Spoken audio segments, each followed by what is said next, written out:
Good morning and welcome to Happy Bahay, Happy Buhay 2025. How time flies, no? Alam nyo mga ka-Happy Bahay, Happy Buhay, kapag bagong taon, normal sa atin lahat ang may mga bagong goals, bagong plans, bagong mga pangarap. Pero wag po sana natin kalimutan yung ating mga anak. As parents, we all want to see our children thrive and reach their full potential. And one of the best ways to guide them is by helping them to set meaningful goals for 2025.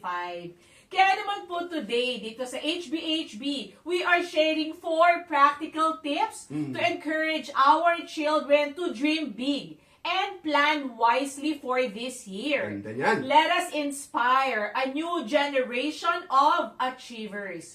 Unang-una na nga po, how can we help our children? Start with a vision board. Magkaroon ng mga whiteboard or corkboard sa bahay, sa isang corner sa bahay. Sit down with your children and create a vision board filled with their dreams and their plans. Itong visual reminder na to na lagi nila makikita sa kwarto nila o sa isang sulok ng bahay will keep them excited and motivated all year long.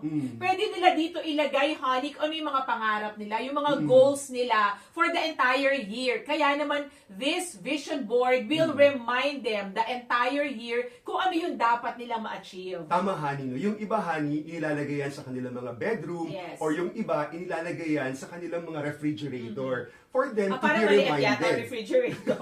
Vision board, yung malalaki dapat, honey. Lalo na kung marami kayong anak like us. Pwede naman kung malaki ang ref Yes. mo. Alam mo, honey, let's start raising dreamers sa ating mga anak. Importante that young as they are, natututo na silang mag-dream, di ba? They have to start dream big and trusting in the Lord, hindi ba? Sa lahat ng kanilang mga panaginip. Kasi lahat naman nagsisimula lamang sa isang panaginip, di ba? Pero hahaluan mo yan ng isang panalangin at pananampalataya. Ikalawa, honey, no? Model goal setting as parents. Importante po bilang magulang na tayo po yung nag-set ng magandang halimbawa. Kumbaga, honey, let's share our goals with our children at i-involve po natin sila dun sa progress. Hindi lang yung pagka-na-achieve mo na, but dun sa progress itself, maganda na ini-involve natin sila at nakikita nila kung paano natin na-achieve little by little yung ating goal, hindi ba? And seeing you set and work on your goals, it gives them inspiration to do more and to do it excellently. Sabi nga, honey, your children follow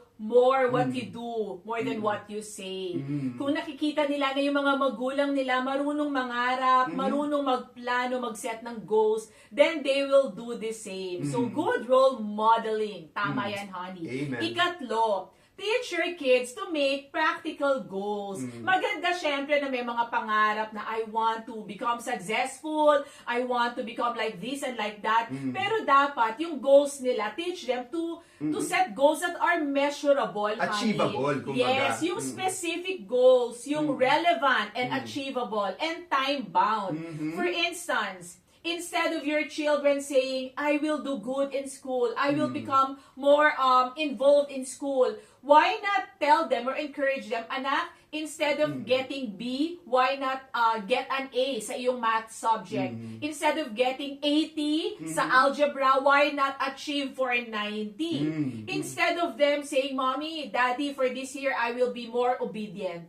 So instead of them saying that, why not tell them, oh, pwede ba? Makinig ka talaga sa amin, bawasan mo yung oras mo sa gadgets, umuwi ka ng maaga. So teach them how to set goals that are achievable. Tama, honey. Not to put pressure on your children, dapat liliwanagin natin sa kanila that we are doing this because we are believing so much on their talents and capabilities, hindi ba? Not to pressure them, but to encourage them na, anak, kaya mo yan. Amen. At ika-4, ito, ulitin ko, honey, celebrate progress and not just success.